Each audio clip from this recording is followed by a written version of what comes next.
இந்த அருமையான தருணம் இந்த யோகிடா படத்தில் நடக்கிறதுக்காகவே கிட்டத்தட்ட 2 வாரமாக முயற்சி பண்ணி எங்களுக்கு டேட்டு கிடைக்காம ஃபைனலாக இன்னைக்கு கிடைச்சிருக்கு. இருக்கே என்னோட சோல்மேட் தன்ஷிகா. இதுக்கு மேலே நாங்கள் மூடி மறைக்க விருப்பப்படல. உங்கள் எல்லோருக்கும் நீங்கள் என் குடும்பம் சார்பாக என் குடும்பம் சார்ந்தவங்களா நான் உணர்ந்து நான் உங்ககிட்ட வெளிப்படையாக சொல்கிறேன். ஆமாம், நான் தன்ஷிகாவை முழுமையாக லவ் பண்ணுறேன். நான் தன்ஷிகாவை தான் நான் கல்யாணம் பண்ணிக்க போகிறேன். உங்கள் எல்லாருக்கும் அழைப்பு வரும். நீங்கள் எல்லாரும் வரணும். நீங்கள் எல்லாரும் வந்து எங்களை வாழ்த்தணும். நாங்கள் மறுபடி நடிகைகளாக உங்களை மறுபடி சந்திப்போம். அது வேறு விஷயம். ஆனால் ஒரு கப்புலாக நாங்கள் ஒரு சந்தோஷமான ஒரு தருணத்தில் எல்லா தருணத்துலேயும் என் குடும்பத்தை நான் உங்கள் எல்லாரையும் நான் சந்திக்கணும். எனக்கு ரொம்ப சந்தோஷமாக இருக்குது. நான் செந்தில் சாருக்கு நான் நன்றி தெரிவிச்சுக்கிறேன் இந்த மேடை எனக்கு அமைச்சு கொடுத்ததுக்கு. ஏன்னா நான் இதுக்கு மேலே நான் அனௌன்ஸ் பண்ணலைன்னா தப்பாயிடும். தன்ஷிகா இதே மாதிரி ஒரு கிக்கு வீட்டில் போய் கொடுத்தா கூட பரவாயில்ல, அது நான் தாங்கிக்கிறேன். நான் சொல்லி தான் ஆகணும். Yes, again I'm saying I am totally in love with Dhanshika. நான் தன்ஷிகாவை நல்லா பார்த்துப்பேன். நான் தன்ஷிகாவை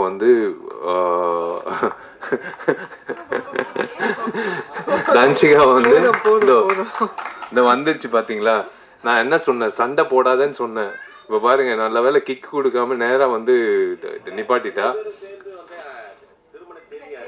திருமண தேதி ஆகஸ்ட் 29ன்னு பிளான் பண்ணியிருக்கோம். அது என் பிறந்த நாள். வந்துடுறேன்.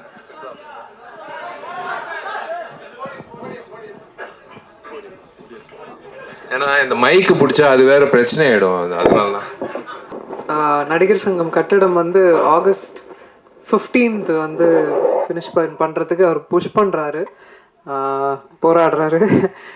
அப்படியே ஆகஸ்ட் 29th அவரோட பிறந்தநாள் அன்னைக்கு திருமணம் ஃபிக்ஸ் பண்ணியிருக்காங்க. ஸோ எல்லாரும் வரணும், வாழ்த்தணும், வந்துடுங்க. தேங்க்யூங்க. இதுக்கு மேலே உங்கள் டைம் வேஸ்ட் பண்ண விருப்பப்படல. ரொம்ப நன்றி. நீங்கள் எல்லாரும் காது கொடுத்து எனக்கு உங்கள் முகத்தில் இருக்கிற சந்தோஷம்தான் எனக்கு கிடைச்ச வாழ்த்துக்கள். நீங்கள் தனிப்பட்ட முறையில் நீங்கள் என்னை வாழ்த்துக்கள்னு சொல்கிறத விட உங்கள் எல்லாரையும் இப்படி பார்க்கும்போது இதோ இங்கிட்டு பாருங்க, இந்த சிரிப்பு, இதை விட என்ன வேணும்? இதுலேயே தெரியுது. வாழ்த்துக்கள் விஷாலுன்னு சொல்கிறாரு. அது போதும் எனக்கு, அது போதும். நெல்லை சுந்தரராஜன் அண்ணன், நீங்கள் சிரிக்கிறதும் சரி, அண்ணன் மக்கள்ராஜன் சரி, யாராக இருந்தாலும் நீங்கள் எல்லாரும் சிரிச்சது எனக்கு ரொம்ப சந்தோஷமாக இருக்குது. நான் உங்ககிட்ட இது ஷேர் பண்ணிக்கிறது எனக்கு ரொம்ப, நான் யார்கிட்ட, நான் எங்கள் அப்பா அம்மா கிட்ட சொன்னேன், தன்ஷிகா அப்பா கிட்ட சொன்னேன், அவங்க ஃப்ரெண்ட்ஸுக்கிட்ட சொன்னேன். என் ஃப்ரெண்ட்ஸு கண்டுபிடிச்சாங்க. நான் யார்கிட்டையும் சொல்லலை. பட் இன்னைக்கு உங்கள் எல்லாருக்கும் நான் சொல்கிறது மனசு நிறைஞ்சு, எனக்கு தெரிஞ்சு இன்னைக்கு தான் நான் சந்தோஷமாக தூங்குவேன். நான் இது கண்டிப்பாக இன்விடேஷன் வராதுன்னு நினைக்காதீங்க. இன்விடேஷன் வரும். ஆனால் வாயால் இன்விடேஷன் நான் இன்னைக்கு நான் கொடுக்குறேன். ஐ லவ் யூ ஆல். தேங்க்யூ. இப்படியே இருங்க, இப்படியே பாசிட்டிவாக எல்லா படத்துக்கும் இப்படியே நீங்கள் சப்போர்ட் பண்ணுங்கள்.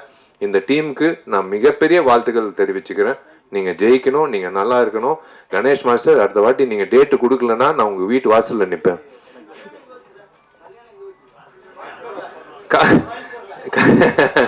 இல்லை, கல்யாணம் இல்லை, அதெல்லாம் ஒன்றும் முடிவு பண்ணல. பொண்ணு இப்போ தான் முடிவு பண்ணியிருக்கேன். நான் அதை எல்லாமே முடிவு பண்ணிட்டேன்னா அப்புறம் யோகிடா மாதிரி ஆகிடும். கிக்கு தான் வரும்.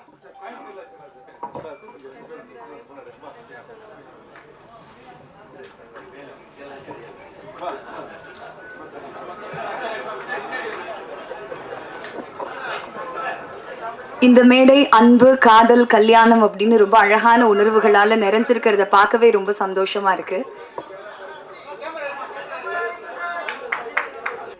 இந்த மேடை எங்க அனௌன்ஸ்மெண்ட் மேடையா சத்தியமா நாங்க நினைக்கல. காலைல தந்தியில ஒரு நியூஸ் வந்த உடனே நான் ஆல்ரெடி முன்னாடியே சொல்லிட்டு இருந்தேன், தயவுசெய்து நீங்க என் ஃப்ரெண்டு, நான் உங்க ஃப்ரெண்டு, 15 வருஷம் ஃப்ரெண்டு, அதே மெயின்டைன் பண்ணிக்கலாம் அப்படின்லாம் சொல்லிட்டு வந்தா காலையில் நியூஸ் வந்தது.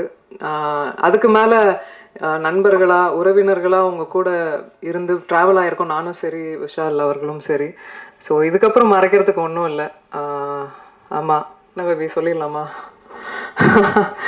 நாங்கள் வந்து ஆகஸ்ட் 29th வந்து கல்யாணம் பண்ணிக்கலான் இருக்கோம். எனக்கு 15 வருஷமாக விஷால் அவர்களை தெரியும். என்ன எங்கே பார்த்தாலும் எந்த எந்த தருணங்களில் நாங்கள் பார்த்த இடங்கள்ல எப்போவுமே அந்த டியூ ரெஸ்பெக்டோடு இருப்பார். எனக்கு எனக்கு ஒரு விஷயம் நடக்கும்போது எப்போவுமே குரல் கொடுத்துருக்காரு. எங்கள் வீட்டுக்கெலாம் கூட எனக்கு தெரிஞ்சு எந்த ஹீரோஸும் வீட்டுக்கெலாம் வந்ததில்லை. ஒரு பிரச்சனை நடக்கும்போது கூட he came to the house. Very sweet of him to you know. அந்த கெஸ்டரே எனக்கு ரொம்ப ரொம்ப பிடித்தது. சமீபமாக தான் பேச ஆரம்பிக்கும் போது எங்களுக்குள்ளே ஏற்பட்டுருச்சு. அவருக்கும் தோணுச்சு, எனக்கும் தோணுச்சு. 2 பேரும் மியூச்சுவலாக அது அக்செப்ட் பண்ணிக்கிட்டோம். இது கல்யாணத்துக்கு தான் வந்து லீட் ஆக போகுதுன்னு தெரிஞ்சுக்கிட்டோம். ஸோ வை வெயிட் அப்படின்னு சொல்லிட்டு வி டிசைடட். ஒரு விஷயந்தான், I just want him to be happy, அவ்வளோதான். And I love you. அவ்வளோதான் நான் எக்ஸ்பெக்ட் பண்ணுறது அவர்கிட்ட. என்னோடய கரியர் ஆரம்பித்ததுலேருந்து இது வரைக்கும் ஆண்கள் நிறைய பக்கபலமாக இருந்திருக்காங்க, நிறைய கை கொடுத்து தூக்கி விட்டுருக்காங்க. அதில் கண்டிப்பாக பாண்டியன் மாஸ்டர், கணேஷ் மாஸ்டர் இவங்கெல்லாம் டெஃபினட்டாக கூட இருந்தாங்க. அந்த அந்த தருணங்கள் ஹைஸ் அண்ட் லோஸ் எப்போவுமே இருந்திருக்காங்க, அதெல்லாம் மறக்கவே முடியாது. கண்டிப்பாக வந்து நாங்கள் வடிவேல் சாரலாமா மாதிரி ஒரு கப்பலாக இருக்க மாட்டோம். நாங்கள் வந்து ஏன்னா இந்த சண்டை காட்சிகள் பார்க்கும்போது நான் கொஞ்சம் சூதானமாக இருக்கணும்னு நான் முடிவு பண்ணிட்டேன். ஏன்னா கொஞ்சம் வார்த்தைகளும் சரி செயல்பாட்டிலும் சரி கொஞ்சம் சூதானமாக இருக்கணும். ஏன்னா கிக்கு வந்து என் தலைக்கு வரைக்கும் வருது. ஸோ பிளாக்கும் நானும் பாண்டியன் மாஸ்டர் கிட்ட போய் கற்றுக்கணும்னு நினைக்கிறேன். ஸோ ஈக்குவல் ஆகிடும். ஆனால் அந்தளவுக்கு வந்து சண்டை வராது. Both of us understand each other very well. It's a great thing. I don't want to spoil this event by talking about me and Danchika. நான் ஒரே ஒரு விஷயத்தில் சொல்கிறேன். எஸ், நானும் தன்ஷிகா கல்யாணம் பண்ணிக்க போகிறோம். எனக்கு வந்து நான் ரொம்ப கொடுத்து வச்சுருக்கேன் நான் சொல்லுவேன். கடவுள் எப்போவுமே he saves the best for the lastன்னு சொல்லுவாங்க. ஸோ அந்த மாதிரி வந்து I think he saved Danchika for me for the last. And we are going to lead a lovely life. I always think positive. We are going to lead a very positive and lovely life. புரிதல் இருக்குது இப்போ வரைக்கும், எப்பவும் இருக்கும். And I trust her.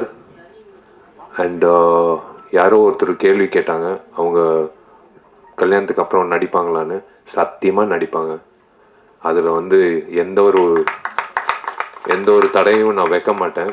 ஏன்னா she's God talent. ஒரு டேலண்ட்டை வந்து நம்ம வந்து நிப்பாட்டக்கூடாது. இந்த சண்டை காட்சிகள் பார்க்கும்போது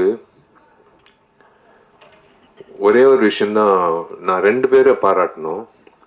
ஒருத்தர் வந்து ஹேர் ஸ்டைலிஸ்ட்டு. எப்போவுமே வந்து ஒரு இரிட்டேட்டிங்கான ஒரு ஃபேக்டர் வந்து ஒரு ஹீரோயினுக்கு வந்து ஒரு தவறான ஒரு ஹேர் ஸ்டைல் கொடுத்து அவங்கள வந்து ஒரு ஆம்பளை மாதிரி தோற்றத்தை உருவாக்கி அவங்கள வந்து சண்டை காட்சிகளில் பண்ணுறது நம்ம பார்த்துருக்கோம். நான் ஓப்பனாக சொல்கிறேன், விஜயசாந்தி மேடம்க்கு அப்புறம் நான் தன்சிகாவை தான் பார்க்குறேன்.